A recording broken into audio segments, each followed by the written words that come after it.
여러분, 오늘이 12월 첫째 주일입니다. 이제 2025년도가 이제 거의 한 달 정도밖에 안 남았네요. 여러분, 올 한 해 어떻게 지내셨습니까? 잘 지내셨습니까?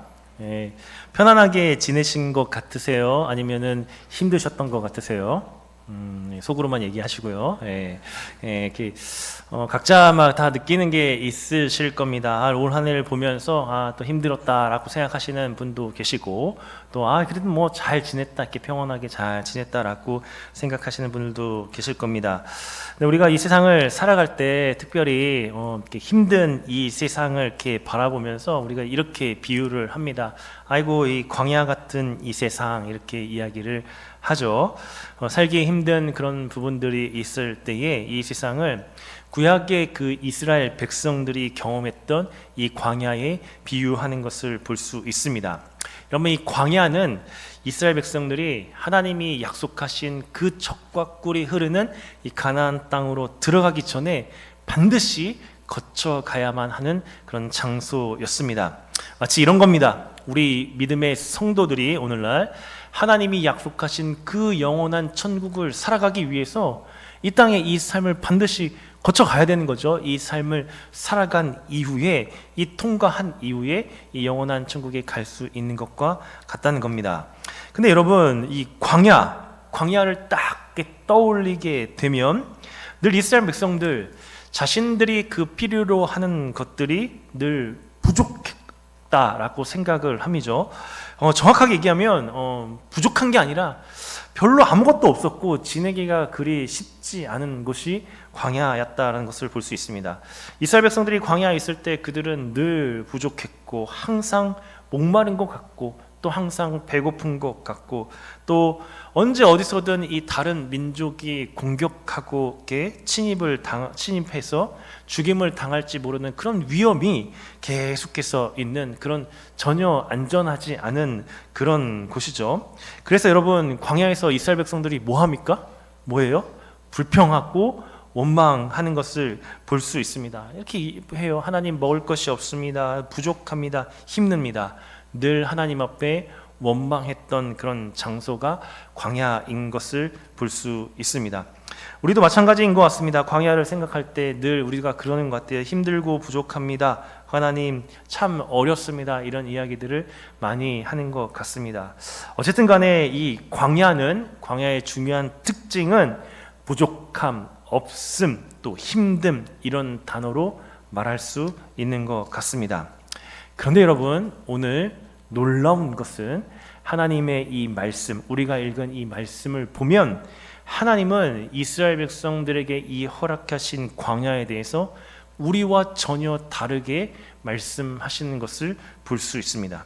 우리는 늘 부족하고 아무것도 없고 전혀 이 필요한 것들이 충만하지 않습니다라고 이야기하는데, 하나님이 우리에게 뭐라고 얘기하시냐면 하나님은 그렇지 않다는 거예요. 전혀 부족함이 없다라고 말씀을 하신다는 겁니다. 여러분, 7절 말씀을 한번 보시기 바랍니다. 7절을 우리 같이 한번 읽어보겠습니다. 시작. 내 하나님 여호와께서 내가 하는 모든 일에 내게 복을 주시고 내가 이 큰 광야에 두루 다님을 알고 계속 내 하나님 여호와께서 이 40년 동안을 너와 함께 하셨으므로 내게 없으리라. 내게 부족함이 어떻다고요? 없었느니라 라고 말씀한다는 겁니다. 하나님 이렇게 얘기하세요. 그 광야에 하나님이 보시기에는 내게 부족한 것들이 하나도 없었다, 전혀 없었다라고 말씀을 하신다는 겁니다. 여러분, 이 말씀 참 놀랍지 않으십니까? 아니, 무슨 하나님, 광야가 부족한 게 없어요. 늘 부족한 것 투성이지 않습니까? 제가 보니까요, 광야에는 먹을 것도 없고 안전하지도 않고 뭐 다리 누울 곳도 그렇게 없는데 무슨 부족함이 없었다라고 말씀하십니까? 라고 여러분 말하고 싶으시죠? 저는 그렇습니다. 여러분, 그런 마음이 우리가 들잖아요.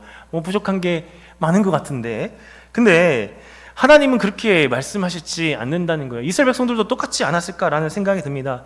그들이 이 광야 생활 이 40년을 하면서 얼마나 고통스럽고 힘들었었는데 하나님이 그 광야에 대해서 내게 부족함이 전혀 하나도 없었느니라 라고 말씀을 합니다.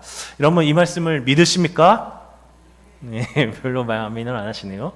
예, 막 그 믿음 아멘 이렇게 하기에는 조금 그런 말씀이긴 해요. 부족함이 있는 것 같기도 하고 이런 말씀이 생각이 들죠. 저도 마찬가지입니다. 이 말씀 처음 읽었을 때 하나님 정말 묻겠습니다. 저는 너무나도 힘들고 그런 어려운 모습이 있는데 정말로 부족한 것이 없는 것이 맞습니까? 제가 그래서 오늘 이렇게 제목을 그렇게 지어본 겁니다. 정말 부족했던 것이 맞습니까? 여러분 곰곰이 한번 생각해 보시기 바랍니다. 우리 올 한 해를 이렇게 돌아보면서 정말 이 한 해가 부족했던 것일까, 부족함이 없었던 것일까 한번 깊이 생각해 보시기를 바랍니다. 근데 어쨌든 간에 하나님 보시기에는 이 광야는 부족함이 없는 곳이다 라고 말씀을 하신다는 겁니다. 여러분, 그러면 우리가 질문이 됩니다. 이렇게 우리는 힘든 이런 광야인데 왜 하나님은 부족함이 전혀 없는 곳이라 라고 말씀을 하는 걸까요? 여러분 7절을 다시 한번 보시기 바랍니다. 7절을 다시 한번 보시면 앞에 뭐라고 얘기하냐면 내 하나님 여호와께서 내가 하는 일에 내게 뭘 주셨다고요? 복을 주시고. 여기 7절을 보면 세 가지의 이 광야가 부족함이 없었다는 이유가 나오는데 첫 번째가 무엇이냐면 내 하나님 여호와께서 내가 하는 일에 내게 복을 주셨기 때문이라는 겁니다. 하나님이 복을 주셨대요. 광야 이 생활하면서 광야에서 막 힘들고 어렵고 그런 상황이었는데 하나님 보시기에는 내게 복을 주셨다라고 말씀을 하신다는 겁니다. 여러분 이따가 이 복에 대해서 우리가 나눌 건데 어쨌든 간에 하나님은 광야 속에서 복을 주셨기 때문에 너희들에게는 부족함이 전혀 없었느니라 라고 말씀을 하신다는 겁니다. 두 번째는 무엇이냐면 그 다음 보시면 내가 큰 광야에 두루 다님을 뭐 한다고요? 알고라고 되어 있습니다. 이 광야 40년을 이렇게 보내는데 하나님이 이스라엘 백성들이 이 광야에 두루 다니는 것을 모두 다 어떻게 했다고요? 아셨다라는 거예요. 아셨다. 제가 여러분하고 요즘에 계속 말씀을 나누면서 하나님이 아셨다라는 것을 계속 나누고 있습니다. 너무 묵상이 되는데 아셨다는 거죠. 아셨다는 것은 하나님이 이스라엘 백성들을 지켜보고 계셨다는 거예요. 주목하고 계셨다는 거예요. 그들이 생각하기에는 광야에 아무것도 없고 광야에서 그냥 자기들 혼자 이렇게 살아가는 것처럼 느꼈는지는 모르지만 하나님 그렇지 않다는 거예요. 하나님은 그 이스라엘 백성들을 알고 계셨다는 거예요. 그들이 말하는 것, 행동하는 것, 삶의 모습에서 무엇을 하고 있는지 심지어는 어떤 마음으로 살아가고 있는지까지도 하나님은 다 알고 지켜보고 계셨다는 겁니다. 그래서 너희들에게는 전혀 부족함이 없느니라 라고 말씀하신다는 겁니다. 예, 하나님이 광야에 있을 때 나는 나 혼자인 것 같이 여겨졌지만 하나님은 여전히 우리를 모든 것들을 지켜보고 계셨고 하나하나 다 간섭해 주고 계셨다는 사실입니다. 그래서 여러분 마지막으로 이 세 번째 이유가 보시면 그 다음을 보여주시면 내 하나님 여호와께서 이 40년 동안 뭐 했다고요? 너와 함께 하셨으므로. 40년의 이 광야 생활을 하면서 하나님이 말씀하시는 거예요. 내가 너와 함께 하였기 때문에 내겐 부족함이 없다라고 말씀을 하신다는 겁니다. 하나님이 우리와 함께 하셨다는 겁니다. 여러분 놀라운 말씀입니다. 여러분 다 아는 말씀인 것 같죠? 그러나 내가 이 하나님께서 주시는 이 음성을 한번 오늘 잘 들어보시기를 바랍니다. 부족함이 있는 건데 부족함이 없었다라고 말씀하시는 그 이유가 40년 동안 이스라엘 백성들과 함께 하셨다는 거예요. 홀로 이스라엘 백성들이 이 광야 생활을 한 게 아니라 하나님이 함께 하시면서 그들의 모든 것들을 아셨고 그리고 가장 중요한 게 복을 주셨다는 거예요. 복을 주고 계셨다는 사실입니다. 여러분 이것이 광야를 향한 하나님의 관점이고 하나님의 해석이에요. 여러분 가만히 잘 보세요. 우리가 광야를 생각할 때 우리의 해석은 힘들고 어렵고 아무것도 없고 이런 광야로 우리는 해석하지만 성경의 관점과 하나님의 관점은 그렇지 않아요.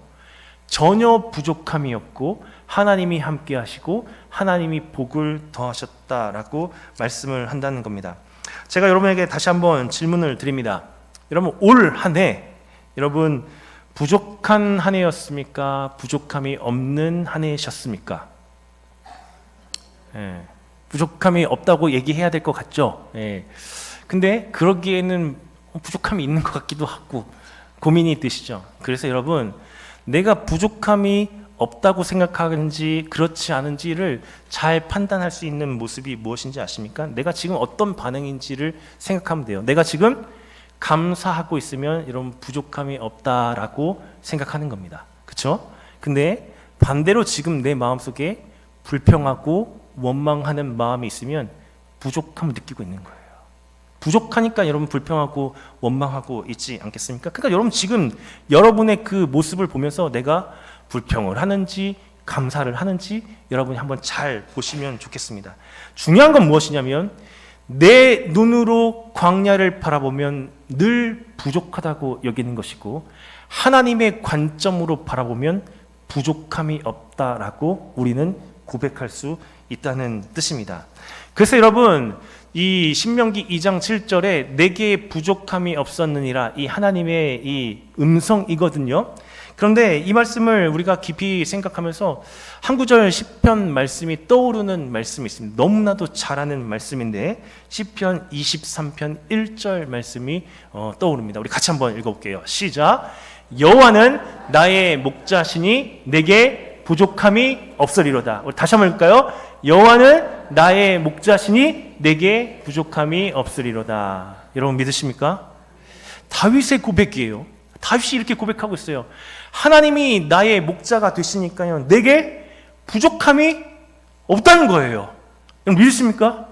하나님이 목자가 되시니까 나는 부족한 것이 전혀 없습니다 라고 고백을 합니다. 근데 여러분 이 고백은 아무나 할 수 없는 고백이다라는 것을 여러분 기억하시기 바랍니다. 쉽게 고백할 수 있는 것 같죠? 그렇지 않습니다. 이 말씀을 전적으로 믿고 믿음의 고백을 할 수 있는 것은 쉬운 말씀이 아니라는 뜻입니다. 왜냐하면 이 고백을 할 때 다윗의 상황이 어땠냐면 다윗이 너무나도 힘든 상황이었다라는 것을 알 수 있습니다. 여러분 4절과 5절을 보시겠습니까? 보시면 내가 사망의 음침한 골짜기를 다닐지라도, 그리고 5절을 보면 뭐예요? 주께서 내 원수의 목전에서. 여러분 다윗이 그냥 아주 좋은 상황에서, 여러분 좋은 상황에서 우리가 누가 못해요? 여호와는 나의 목자시니 내게 부족함이 없으리라. 그거 못하는 사람은 신앙인도 아니에요. 다 할 수 있어요, 좋은 상황에서. 근데 다윗이 지금 처한 상황이 어떤 상황이냐면 사망의 음침한 골짜기를 다니는 상황이에요. 여러분 얼마나 힘들고 어려운 그런 상황이었으면 사망이라는 단어를 썼고 음침한 골짜기라는 이 단어를 썼다는 거예요.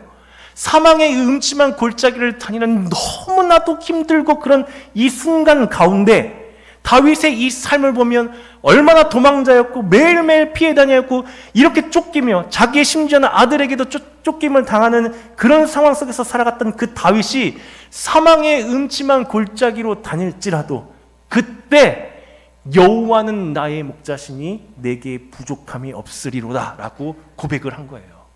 심지어는 내 원수의 목전에서, 원수도 있었어요. 자신을 대적하는 이 수많은 이 대적들이 늘 있는 다윗의 삶입니다. 이런 상황 속에서 여호와는 나의 목자시니 내게 부족함이 없으리로다 라고 고백하는 거예요.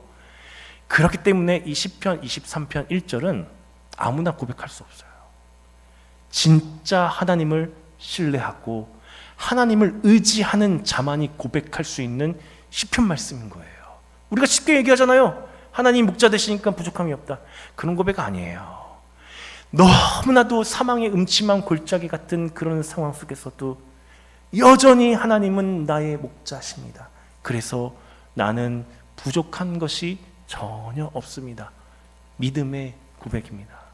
저는 여러분 오늘 여러분 입술에서 이런 믿음의 고백이 있기를 주님의 이름으로 축원합니다. 얼마나 힘든 그런 상황 속에서도 여전히 여호와는 나의 목자시니 내게 부족함이 없으리로다.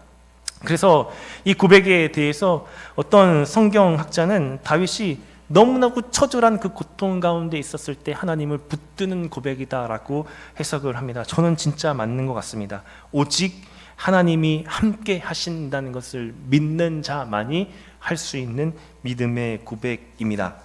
여러분 어떠십니까? 올 한 해를 이제 한 달 남겨놨는데 여러분 올 한 해 힘드셨나? 그렇지 않은가 한번 잘 오늘 이 말씀을 통해서 보셨으면 좋겠습니다.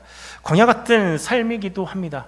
매일매일 반복되는 그 일상에서 여러 가지 일들이 나오기도 합니다. 그러면 이런 마음들이 들어요. 하나님, 나에게만 왜 이렇게 부족함이 늘 있는 것입니까? 라고 묻기도 합니다. 왜 하나님, 저 사람은 저렇게 하나님 많은 은혜도 베풀어 주시는데 나에게는 아무것도 주시지 않습니까? 이렇게 우리가 원망하고도 하는 것 같아요. 여러분, 근데 한번 곰곰이 한번 잘 살펴보셨으면 좋겠습니다. 정말로 하나님이 우리에게 아무것도 주시지 않았을까요? 그렇지 않은 것 같아요. 여러분 개인뿐만 아니에요. 여러분 가정에서도 마찬가지예요. 우리 가정을 보았을 때 하나님이 부족하게 하셨나 아니면 풍성하게 채워주셨나 한번 잘 살펴보시기를 바랍니다. 그리고 교회도 마찬가지예요. 여러분 우리 교회 하나님이 은혜를 주셨는지 또 풍성하게 하셨는지 부족하게 하셨는지 한번 잘 살펴보았으면 좋겠습니다. 분명한 것은 무엇이냐면 우리가 하나님의 관점으로 그것을 바라볼 때는 부족한 것이 없는 너무나 또 하나님께서 풍성한 은혜를 주신 것이고 우리가 우리의 눈으로 보면은 여전히 부족하고 또 불평과 원망이 많아지는 것이 지극히 당연하다라는 것을 오늘 우리에게 가르쳐 주시는 겁니다. 저는 정말 여러분 바랍니다. 여러분이 하나님의 관점으로 우리의 모든 인생을 오늘 다시 재해석할 수 있는 은혜가 있으시길 간절히 축복합니다. 그러면 여러분 한 가지 우리가 이 말씀을 좀 깊이 생각을 해 보려고 하는데요. 이 하나님이 말씀하시는 대로 내게 부족함이 전혀 없었느니라 이 하나님의 관점으로 해석하기 위해서 우리에게 이 두 가지의 이 마음이 방해가 된다라는 생각을 하게 되는 것 같습니다. 이 두 가지의 마음을 버릴 때에 이 하나님의 관점으로 우리가 이 광야를 해석할 수 있습니다. 이 두 가지가 있으면 절대로 이 부족함이 없었니라라고 고백할 수 없는 겁니다. 이 두 가지 마음이 무엇이냐? 첫 번째가 무엇이냐면요, 바로 욕심입니다. 무엇이라고요? 욕심. 탐욕이 있으면 하나님이 부족한 것이 없다라고 말씀하시는데 우리는 그것을 믿음으로 받아들이지 못한다는 겁니다. 여러분 그렇지 않습니까? 욕심이 있으니까 하나님이 주셨는데도 불구하고 주신 줄도 몰라요. 어떻게 해요? 하나님 더 주세요. 더 갖고 싶어요. 라고 말하는 게 우리의 모습이다라는 것을 가르쳐 주는 겁니다. 민수기 여러분 11장 4절을 한번 보시겠습니까? 민수기 11장 4절 말씀 우리 같이 읽어보겠습니다. 시작. 그들 중에 섞여 사는 다른 인종들이 탐욕을 품음에 이스라엘 자손도 다시 울며 이르되 누가 우리에게 고기를 주어 먹게 하랴. 여러분 이 민수기 11장 말씀을 보면요, 이스라엘 백성들이 불평하는 내용이 나오는 말씀입니다. 근데 불평이 나와요. 왜 불평이 나오냐면 하나님께서 이 만나를 주셨는데 근데 이스라엘 백성들 마음에 이제 만나로 만족을 하지 못하는 거예요. 그래서 울면서 이렇게 얘기해요. 누가 우리에게 고기를 주어 먹게 하냐? 아니 고기 먹고 싶다는 거예요. 이 만나 이제 싫고 고기 좀 먹었으면 좋겠다. 이런 마음들을 품는 거죠. 왜 이 마음이 들어요? 하나님이 주신 것들이 분명히 있는데 근데 또 다른 것 더 많이 갖고 싶은 이 욕심과 이 탐욕의 마음이 딱 들어 있어서 그 가운데 불평과 원망이 쏟아지고 있다는 겁니다. 근데 여러분 오늘 이 4절에서 정말 집중해야 되는 게 무엇이냐면 여러분 집중하세요. 보시면 이 탐욕이 어디서부터 왔느냐 잘 보세요. 그들 중에 섞여 사는 다른 인종들이 뭘 품었다고요? 탐욕을 품었어요. 그들 중에 이스라엘 백성들 가운데 섞여 사는 사람들이 있었단 말이에요. 근데 이 섞여 사는 사람들이 무엇을 품었냐면 탐욕을 품었어요. 그들은 욕심을 가지고 있었어요. 그랬더니 어떻게 돼요? 그 탐욕이 이스라엘 백성들에게 고스란히 전해진 거예요.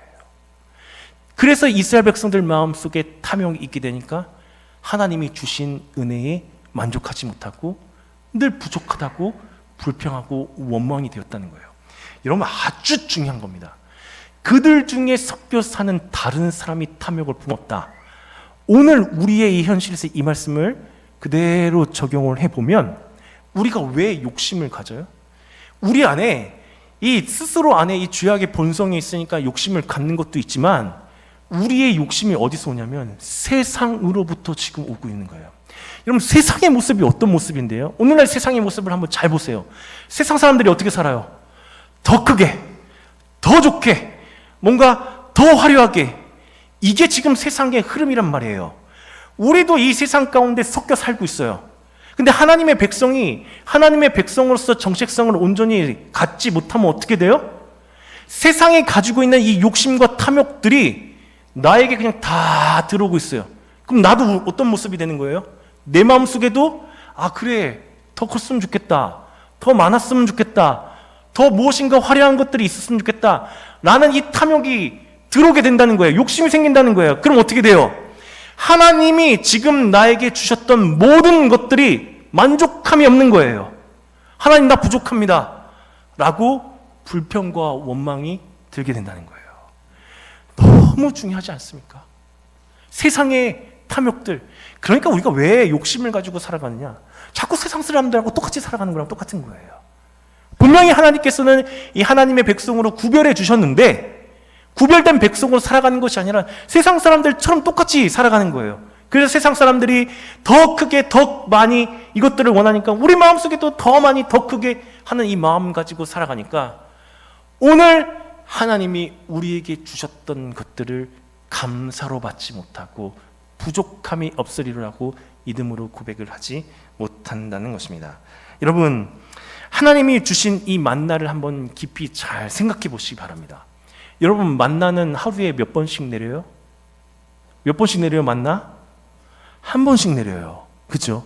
하루에 한 번씩 필요한 양만 가져가면 됩니다. 그죠? 안식일에만 이틀치를 가져가요. 그죠? 근데 내 마음속에 더 많이 가져가야 되겠다 해가지고 더 만나를 가져갔어요. 그러니까 여러분, 예나 지금이나 이렇게 욕심 부리는 사람이 꼭 있었던 것 같아요. 더 가져갔어요. 그러면 그 만나 어떻게 됩니까? 왜 못 먹어요? 썩어서 못 먹어요.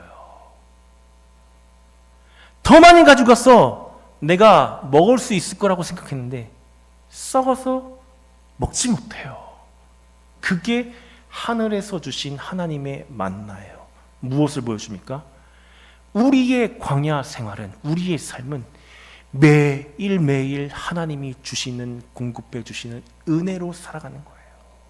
내가 욕심을 부려서 더 많이 가져가고 더 쌓아놓는다고 잘 되는 게 아니라 매일매일 하나님이 우리와 함께 하셔서 우리에게 필요한 것들을 주실 때에 우리가 이 광야 같은 이 세상 속에서 온전하게 살아갈 수 있다는 것을 보여주는 거예요.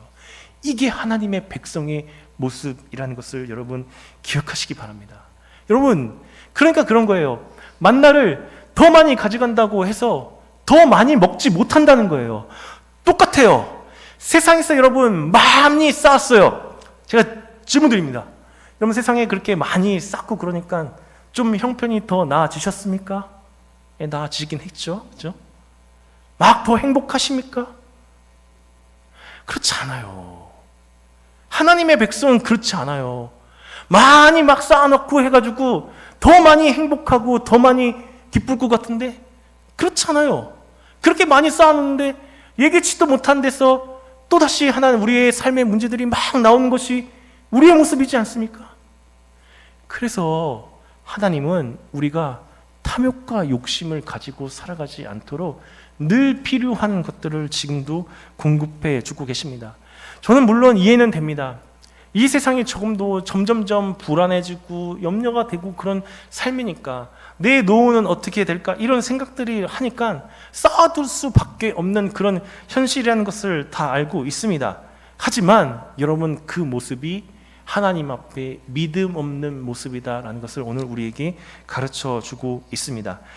세상 사람들처럼 많이 있으면 그것으로 기뻐하고 또 세상 사람들처럼 또 적게 있으면 마음속에서 주눅 들고 걱정하는 것, 이것은 하나님의 백성이 아니다라는 것을 오늘 우리에게 가르쳐 주시는 겁니다. 그래서 여러분 이것에 대해서 야고보 사도가 이 욕심에 대해서 정말 중요한 통찰력을 가지고 이야기한 내용이 야고보서 1장 14절에서 15절 말씀입니다. 여러분 한번 같이 보겠습니다. 우리 같이 한번 읽어볼게요. 시작. 오직 각 사람이 시험을 받는 것은 자기 욕심에 끌려 미혹됨이니 욕심이 잉태한즉 죄를 낳고 죄가 장성한즉 사망을 낳느니라. 여러분 오늘 이 말씀 잘 보시기 바랍니다. 각 사람이 시험을 받는 거, 여러분 우리가 시험 받잖아요. 각 사람이 시험을 받는 이유가 무엇인지 아십니까? 우리가 생각하기에는 저 사람 때문이고 어떤 상황 때문이고 이렇게 시험 받는다고 생각하죠? 그렇지 않아요. 성경에 뭐라 되어 있어요? 자기의 욕심에 끌려서 미혹되는 거예요. 왜 하나님 앞에 우리가 시험 들고 이렇게 하는지 아십니까? 내 안에 문제가 있는 거예요. 내 안에 욕심이 있으니까 시험 받는 거예요. 더 많이 갖고 싶고 더 크게 하고 싶고 이 욕심과 탐욕이 있으니까 스스로 시험 받는 거예요. 여러분 하나님 분명히 얘기하시잖아요. 각 사람의 시험을 받는 것은 다른 사람 상황 탓이 아니에요. 내 안에 문제가 있는 거예요. 내 안에서 욕심이 끌려서 미혹되는 거예요. 근데 여러분 그 다음 15절 욕심을 보면 뭐라고 되어 있냐면 욕심이 잉태한즉 뭘 낳아요? 죄를 낳아요. 여러분 이거 사람이 잉태하고 낳는 것과 같은 것으로 비유하고 있어요. 이 안에 욕심이 잉태가 되었어요. 그랬더니 언젠가는 그 욕심이 어떻게 돼요? 죄로 나오는 거예요. 죄로 나온다는 거예요. 그냥 내가 조금 그냥 욕심 품었다? 아, 그렇지 않아요. 그 욕심은 언젠가 하나님이 기뻐하시는 죄악의 모습으로 나오고 그 나오기만 하면 끝나느냐? 그렇지 않아요. 죄가 그 다음에 어떻게 해요? 장성해요. 죄가 커진다고요. 여러분 그렇지 않습니까? 욕심 조금 부렸는데 좀 이렇게 죄 나왔어요. 근데 그 죄악이 점점 커져요. 결과가 뭐예요? 사망을 낳는 거예요. 이게 욕심의 문제예요. 욕심이 막 가득해요. 하나님이 막 함께 하시고 은혜 베풀어 주셨는데 전혀 나하고는 상관없는 일이에요. 그리고 뭐예요? 하나님 왜 이렇게 부족합니까? 왜 이렇게 없습니까? 불평하는 거예요. 여러분 요즘에 참 우리 교회에 좀 이렇게 아프신 분들이 참 많이 계신 것 같습니다. 되게 많이 안타까워요. 좀 건강하셨으면 이렇게 했는데 날씨도 춥고 그러니까 이렇게 아프신 분들도 있는 것 같아요. 여러분 병원에 한번 가보세요. 아픈 사람이 얼마나 많은지 모릅니다. 진짜 많아요. 병원마다 아픈 사람들이 그렇게 많은지 주차장에는 자리가 없어요. 너무나도 많아요. 이렇게 아프신 분들이 소망이 뭔지 아십니까? 교회 한번 와서 하나님 앞에 예배 드리는 게 소망이에요. 소망. 그런 분들 너무 많아요. 여러분 근데 우리는 이렇게 하나님이 은혜 베풀어 주셔가지고 여러분 이렇게 나와서 예배 드리시죠. 이거 은혜입니까? 은혜 아닙니까? 은혜이죠. 하나님이 은혜 주셔서 여러분 이렇게 오늘 이렇게 이 예배의 소중한 자리에 나와 있죠. 근데 어떤 분들은 그 자리에 와서 주무시기도 하고 여러분 어떤 분에게는 진짜 와서 이 한 번 예배를 드리기 위해서 그렇게 소망하는데 이 예배의 자리를 그렇게 그냥 헛되게 보내세요. 그리고 나서 이 예배만 드려도 기쁜 일이고 은혜인데 이렇고 저렇고 더 필요한 게 뭐고 여러분 우리의 마음이 이 안에 욕심이 있으니까 하나님이 주신 은혜들을 다 잃어버리는 거예요. 지금도 은혜가 쏟아지고 있어요. 하나님의 사랑과 은혜가 오늘 이 자리에도 쏟아지고 있어요. 근데 우리가 그 은혜를 모르고 하나님 나는 부족합니다. 나는 이거 해주시기 바랍니다. 더 이거 해주세요. 라고 말하시는 겁니다. 여러분 아파 보세요. 하나님 앞에 나오기만 해도 은혜가 됩니다. 이게 우리의 삶이라는 거예요. 왜 우리 삶에 이런 부족함이 없다고 감사가 안 되신지 아십니까? 내 안에 욕심이 많은 거예요. 탐욕이 많다니까. 오늘 이 자리에서 여러분 이 탐욕을 다 버리실 수 있는 은혜가 있으시길 주님의 이름으로 간절히 축복합니다. 그래서 우리 여러분 고백에 내게 부족함이 없으리로다. 이 고백이 회복될 수 있길 주님의 이름으로 간절히 축원합니다.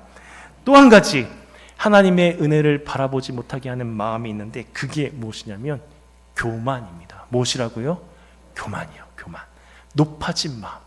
여러분 우리의 마음이 교만하고 이 높아지잖아요. 절대로 하나님이 우리에게 은혜 베풀어 주셨다고 생각하지 못한다는 겁니다. 그래서 하나님의 은혜를 정말로 깨닫는 자가 어떤 자냐? 교만을 다 버리고 마음이 낮아진 심령이 가난한 자다라는 것을 말씀하고 있습니다. 그럼 신명기 8장 2절을 한번 보시겠습니까? 신명기 8장 2절 우리가 이전에도 살펴보았는데요. 내 하나님 여호와께서 이 40년 동안에 내게 광야의 길을 걷게 하신 것을 기억하라. 하나님이 이 광야의 길을 주신 이유를 설명하세요. 그 다음을 보여주시면 우리 같이 읽습니다. 시작. 이는 너를 낮추시며 너를 시험하사 내 마음이 어떠한지 그 명령을 지키는지 지키지 않는지 알려 하심이라. 왜 광야를 주셨어요? 이는 너를 낮추시며. 하나님이 우리를 낮추시기 위해서 광야의 길을 주신 거예요. 이스라엘 백성들이 가야 할 땅, 가나안 땅은 젖과 꿀이 흐르는 땅입니다. 그 젖과 꿀이 흐르는 땅에는 절대로 높은 교만한 마음 가지고 살아갈 수 없어요. 여러분, 교만한 마음 가지고 이스라엘 백성들이 살아갔으니까 결국에 그들이 어떻게 됐어요? 바벨론 포로로 끌려가잖아요. 나라가 망하고 끌려가잖아요. 교만한 마음이 있으니까 하나님을 알지 못하고 우상 섬기면서 결국 그들은 바벨론 포로로 끌려가는 것을 우리가 보았지 않습니까? 그래서 가나안 땅이 정말 젖과 꿀이 흐르는 땅이 되기 위해서는 우리의 마음이 낮아져야 돼요. 그래야 하나님의 은혜를 알면서 하나님의 백성으로 온전히 살아갈 수 있게 되는 것입니다. 하나님은 그래서 낮추시는 거예요. 여기 이 낮추다라는 이 말이 그냥 여러분 그냥 조금 그냥 낮추는 게 아니라 어느 정도 낮추는지 아십니까? 가장 밑바닥으로 낮추는 거예요. 비천해지는 거예요. 그러니까 여러분, 광야는 그래서 힘든 거예요. 내가 비천하게까지 낮아져야 되니까 얼마나 힘들지 않겠어요? 그래서 힘든 곳이에요. 근데 그게 하나님이 원하시는 거예요. 우리가 완전히 낮아져야 하나님을 찾을 수 있는 자들이기 때문이에요. 교만해 보세요. 여러분, 하나님을 알지 못한다는 겁니다. 그래서 여러분, 신명기 8장 14절에 하나님이 이렇게 말씀하십니다. 우리 14절 말씀 같이 읽습니다. 시작. 내 마음이 교만하여 내 하나님 여호와를 잊어버릴까 염려하노라. 여호와는 너를 애굽 땅에 종되었던 집에서 이끌어내시고. 이 14절 여러분 잘 보세요. 우리의 마음이 교만하니까 어떤 문제가 생겨요? 하나님을 잊어버리잖아요. 우리는 마음이 교만하잖아요. 하나님을 잊어버려요. 이것을 먼저 하나님이 알고 계셨다는 사실입니다. 여러분, 이스라엘 백성들 착각했습니다. 하나님께서 애굽에서 큰 구원으로 구원해 주셨어요. 그랬더니 하나님의 능력을 찬양했잖아요. 여러분 생각해 보세요. 바다가 갈라지고 이 마른 땅처럼 건너갔으니 얼마나 큰 기적을 경험했겠어요. 그 마음속에 하나님이 나를 구원하셨다라는 것도 알지만 그 마음속에 어떤 마음이 되냐면 우리 민족이 대단한 민족이구나. 진짜 특별하고 대단한 민족이구나. 우리에게 뭔가 있는 것처럼 그 마음이 교만해지고 착각 속에 있었어요. 여러분 이거는 멀리 가지 마시고 우리의 모습도 그렇잖아요.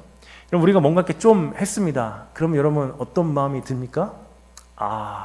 내가 좀 하는구나 마음이 드시죠. 네, 여러분 내가 좀 하는구나 라는 이 순간에 우리는 하나님을 잊어버리고 있는 거예요. 그래서 교만하면 하나님을 잊어버려요. 하나님의 은혜를 다 잊어버리게 되는 것을 볼 수 있습니다. 실제로 그랬습니다. 하나님이 염려하셨던 게 그거예요. 하나님을 잊어버릴까? 그래서 그들을 교만하지 않도록 낮추시는 거예요. 그래서 8장 16절을 보시겠습니다. 신명기 8장 16절을 보면 이렇게 말씀해요. 같이 읽습니다. 시작.